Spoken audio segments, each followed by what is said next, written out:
In the midst of social distancing and business lockdowns, a freelance writer and a graphic artist bought a bus, converted it into a tiny home on wheels, and moved out of our 4-bedroom house. 1 year later, we downsized to a Chevy Express. Now we travel between Texas and Pennsylvania from April through November while exploring small towns with rich histories. In the winter, we hunker down in Texas in our schoolie and dream of our next big trip. We're Alan and Teresa. And we're rolling with our gnomies. Well, good afternoon. We are in McKinney, Texas, Collin County, and behind me here is the Collin County Courthouse. Collin County was established in 1846, and there was only one town called Buckner, and it was by default the county seat. Well, a couple of years later, they decided to have an election.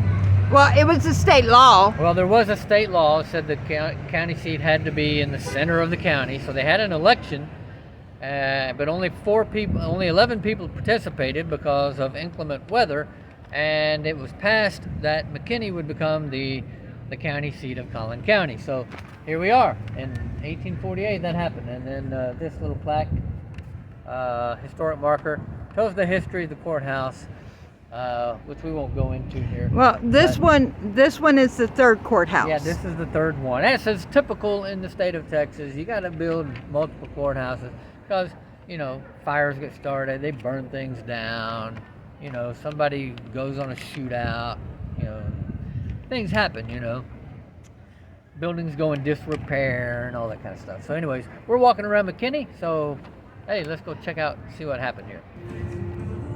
So we are now looking at the old Collin County Jail, built in 1880. It's one of the oldest commercial and government buildings in McKinney, designed by early Texas architect F.E. Ruffini and built by a Dallas law firm, or it was built by a Dallas firm named Leftwich and Jameson. The original jail was built as a T plan, Victorian Italianate building using quarry-faced ashlar limestone. The main facade is a pressed metal cornice, round arched windows on the first floor, and segmental arch windows on the second floor. Dr. Ben Throckmorton had this house built in 1902 and later sold it to Dr. E.L. Burton. The Burtons commissioned artist Peter Plotkin of New York to paint the ceilings of the reception hall, parlor, library, and dining room. Another remarkable feature are the 1/1 windows with stained glass transepts. Yep, you can see those. Yep. They're beautiful. Let me see if I can zoom in here. There you go. Okay, so this... Wait. Now. So this little building was built around 1890 as a commercial building. The cast iron columns and thresholds come from a cast iron foundry once located in Denison, Texas. The core-built brickwork in the cornice and the original storefront at 114 South Tennessee, which will be the one on the right, represent one of the few remaining original storefronts in downtown McKinney.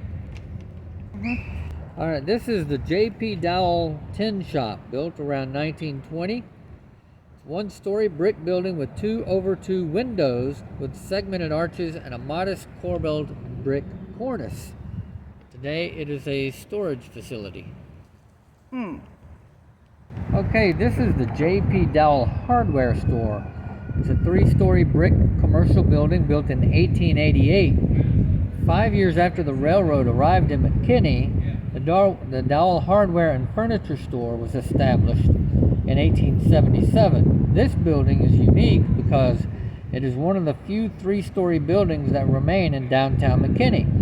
In 1922, the building was renovated and the segmented arched 1/1 windows with pressed tin hood molds were replaced with Chicago-type windows. A Chicago window has a central fixed pane with smaller double-hung windows on either side. This style of commercial building is unusual in a small Texas town. It is at that. Okay. All right, we are looking at the old Collin County Courthouse. It represents a time in McKinney when cotton was the king. The riches of the land provided the monies necessary to remodel the 1874 Second Empire French-style courthouse into a 1927 classical revival-style courthouse. Notice the classical Greek elements, such as the Ionic columns that adorn the building. Thomas Jefferson believed the use of Greek architecture for government buildings would embody the very ideals of democratic governments.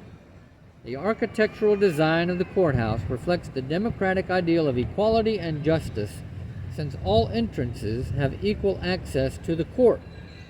The last major trial in the old county courthouse involved a mistress who was acquitted for the Lizzie Borden-style axe murder of her lover's wife. Today, the building is the home of the McKinney Performing Arts Center. Smith Drug Store is the oldest operating business in McKinney on the Square. Dr. B.M. Smith opened the store in the 1880s, and it's been in continuous operation since. There once was a neon sign that dated back to the 1920s, but I don't see it anymore, so forget that I said anything. Today, the drugstore is located in a portion of the Jesse Shane building, a two-story commercial brick building built around 1900. The upper story has round-arched, double-hung windows with quarry-faced stone hood molds reminiscent of Richardsonian Romanesque treatment. Also note the excellent corbelled masonry cornice work. And the guy up in the window waving at us. Right. All right, this fine piece of architecture is one of the oldest commercial buildings in McKinney, built in the mid-1870s.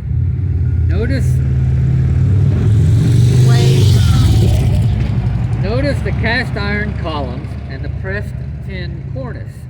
The tin cornice is one of two pressed tin cornices remaining in McKinney's commercial historic district. And if you haven't noticed yet, check out that chicken on the face of the building. I think this is the first time I've seen a big red chicken on a building in downtown anywhere. I don't think I've ever seen a big red chicken on any building that we've videoed yet. That's a pretty fine looking chicken. I mean, I like the chicken and all. All right, so this building is a 1929 Art Deco style building designed by famous Dallas architects Lang and Witchell. Originally, it was built for F.B. Pope and housed the Silver Brothers dry goods store. In the 1940s, the building housed J.C. Penney's store and Gamble's Drug. It was once one of the favorite hangouts for teenagers to go and enjoy a soda or milkshake. Notice the beautiful terracotta tile. Gorgeous. So this two-story brick commercial building was the home of the Old Herd Opera House. It was constructed in 1883 to 84. The second floor windows have pressed metal hood molds, and the lower facade sports semi-attached cast iron columns similar to those located across the street, which is actually behind us, but we're not looking at those. I mean, I can turn around and show you up close. The semi-attached, you can see, it stands out from the building itself. Yeah, on that building, they're black. On this one, they're white. But they do stand out from the building. Yeah, they do stand out from the building. John Philip Sousa once played at this opera house. Now it looks like a restaurant, private dining. Well, they have they have a private dining room. It is a restaurant. And next to that is the Grand Hotel, which is not on the tour, but man, it's a beautiful building. It is very good looking, gorgeous building. That wraps up our tour of McKinney, Texas, and the historic downtown here. Again, there's so much more to see here. They have a whole separate tour of the homes of McKinney. Yeah, and we didn't do that. We just did the We might come back downtown. and do that one though. We may come back. There's a lot to see here. Comment if you want to see the homes of McKinney. Make a comment below. Leave us a comment. Let us know. And we'll see you next time. Alright, if I don't do this right, then I'm going to be on the bad side of my wife. So y'all bear with me and pray for me. But while you're doing that, don't forget, share us with your friends, like us if you like us if you don't, subscribe to the channel. It helps us out. God bless.